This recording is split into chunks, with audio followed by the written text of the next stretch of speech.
Well, hello there. I'm back for another vlog entry. My name is Jules, 47, and I am working on improving my confidence speaking, talking to a camera, talking to people eventually, making eye contact while I do so. And today, I have a few things in my notes to talk about. We'll see if we get to all of them or if I wander off into some other realm. The first thing I have in my notes is another video from Giselle Baumet, Giselle Baumet. I talked about her in another video, yesterday's maybe. She's a neuroscientist who is studying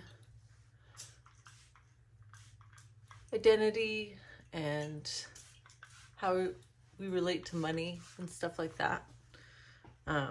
Anyway, yesterday's video, she talked about how your vision board is harming you because you're getting your dopamine hit just from the dream, and you're not, and so you're not putting any action towards it because just dreaming about it feels good. And I don't even think that you need a vision board for this to be true.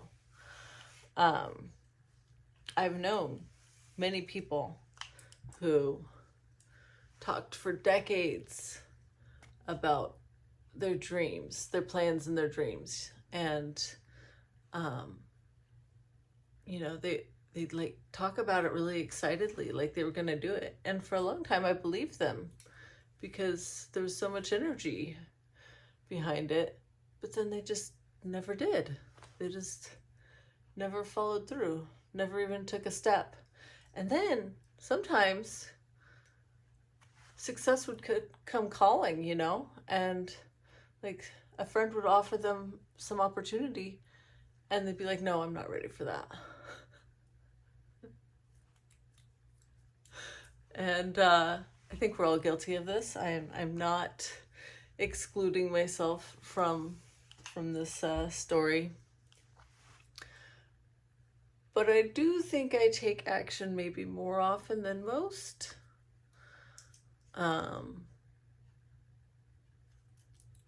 And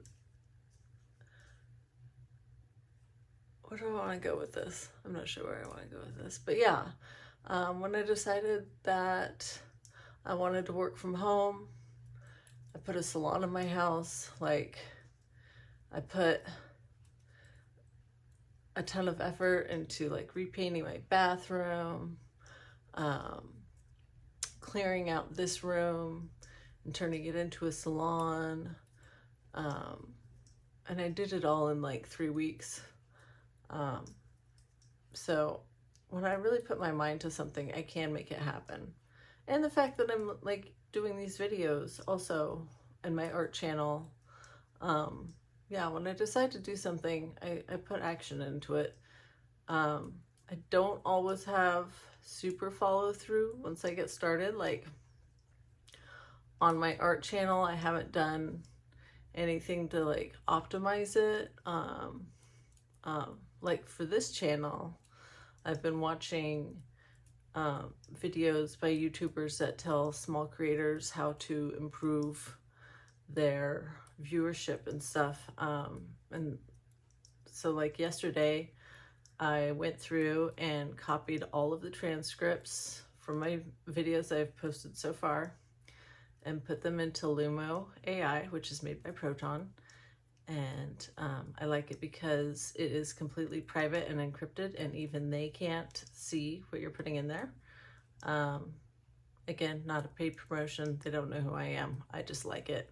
And I like sharing things that I like in case they might interest you. Anyway, put them all into Lumo and ask Lumo to make SEO optimized titles and descriptions for them. And then went and pasted all of those back into the videos. And I've never done anything like that for my art channel, and even after doing it for this channel, I don't feel motivated to do anything like that for my art channel. I mean, also, I don't have transcripts for that. It's just music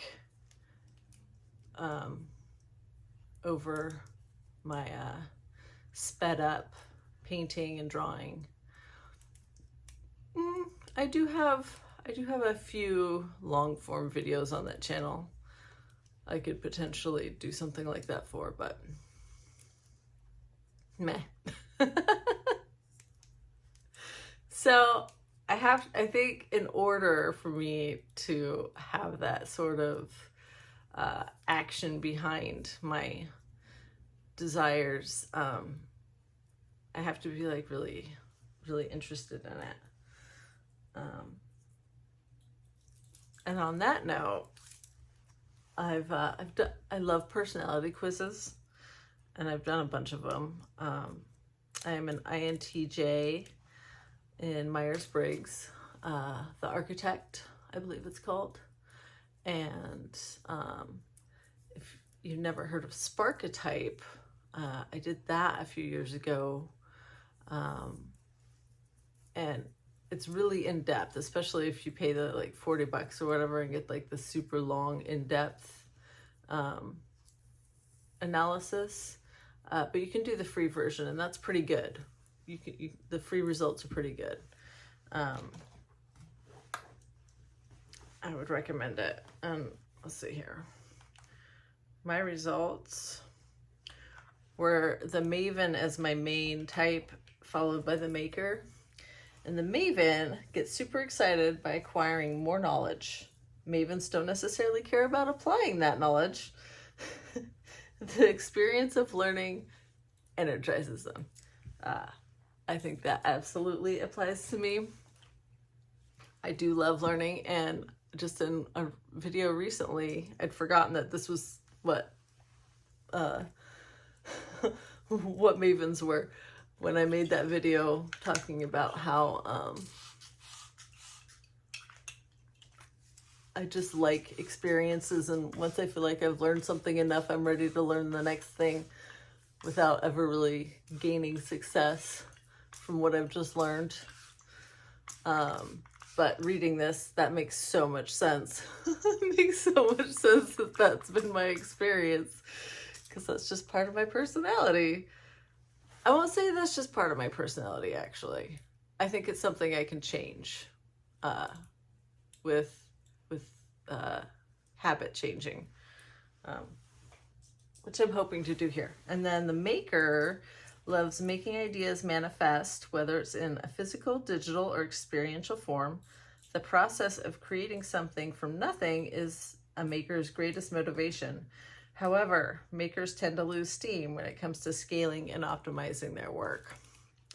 Also accurate, and also very much has been my experience. So hopefully I can just remain a solopreneur with this. I don't see myself ever scaling into like a big business with it. I just plan on being me, sharing my experiences, and there may be some other things that I expand into in the future if I feel called to, but I'm not putting any pressure on myself to do so. I want it to be fun, and as long as it's fun and I'm excited about it, I believe I will attract others who find it fun and are excited about it. So what else? Oh yeah. I'm not sure this is connected, but it might be. It might be a distant connection, but I'm going to talk about it anyway because I'm done with the other subject. So I talked about a company I worked for a few years ago, a while back, and how I had one of the owners tell me that he couldn't find anyone that didn't like me.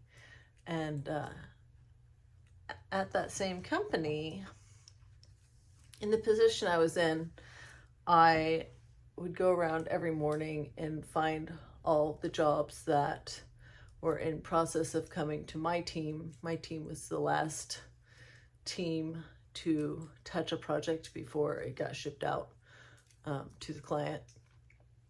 And I would go around and write down all the job numbers and then go into the system and find their due dates and some stuff about them, and put them all into an email in a chronological order of when things were due, what I was working on that day, and all of that. And I would send it out to the salespeople and project managers and like the owners and managers, so that everyone knew every day what I was doing.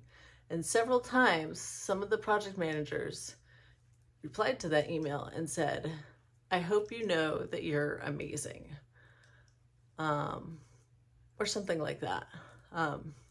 Or like, "Do you have any idea how amazing you are? This is so amazing, thank you." And at the time, I was feeling totally overwhelmed all the time.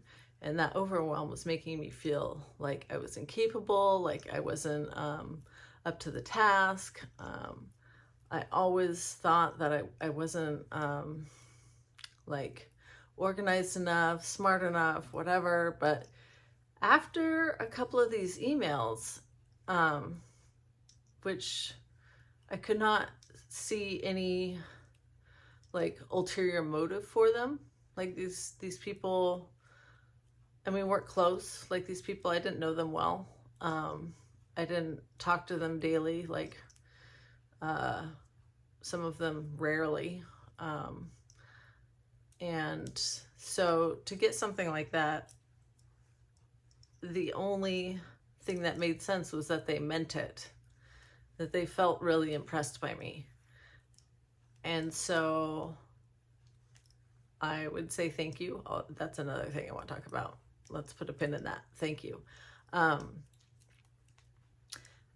I started to see myself differently. Like, maybe it's the job that's crazy. Maybe I am incredible. Maybe I'm doing better than expected because this is way too much for one person to do. Maybe I'm not failing because I'm incompetent, and I'm not even failing apparently. Maybe I feel like I'm failing because this is just a ridiculous amount to keep track of for any one person. And it really helped me see myself differently. And then there was that comment of everyone in the company liking me, or at least respecting me. And I was like, okay, I clearly have been underestimating myself and not giving myself enough credit.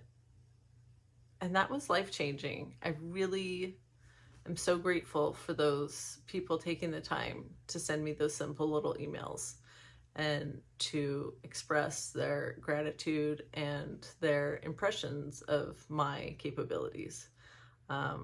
It did huge things for my confidence. And I know that we're not supposed to seek external validation and all that, but sometimes if we're in a certain environment, it's really hard to see ourselves from like a third person perspective and see just how amazing we are. I think that it's important to not seek external validation only.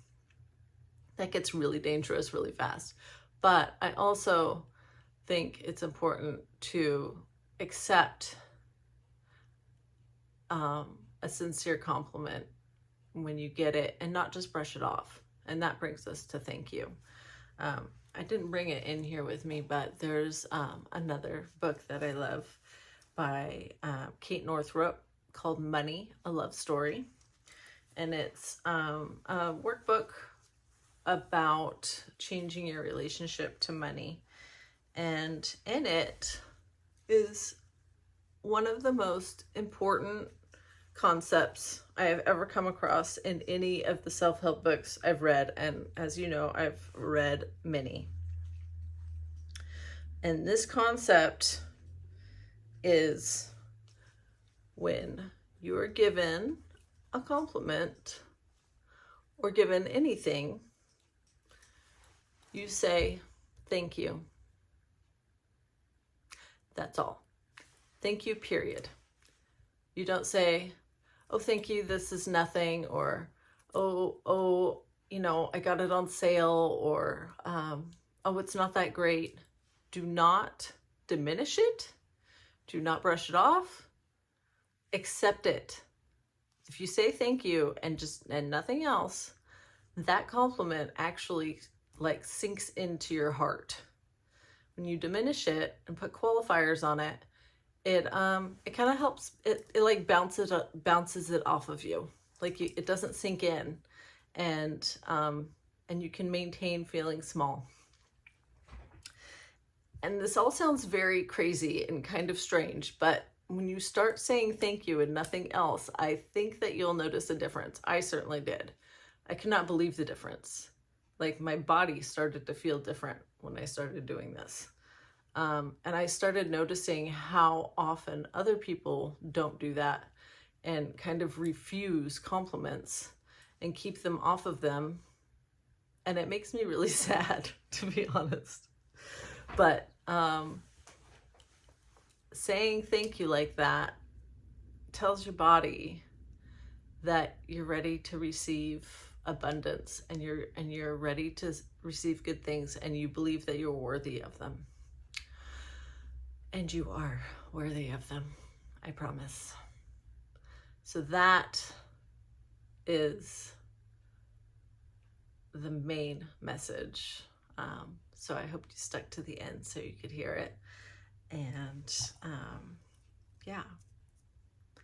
And on that note, thank you for being here. Thank you for listening to me. Thank you for thinking about these things. I appreciate you so much. And I can't get my earring back on. You know, I'm just gonna fiddle with it here and make it awkward.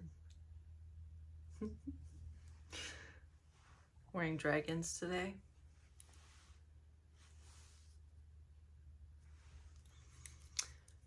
All right. May you be happy. May you be healthy. May you be wealthy. And may you feel at ease. And I can't get this one in. I'm just going to end it here. Thank you so much. I love you, and I will see you next time. Bye-bye.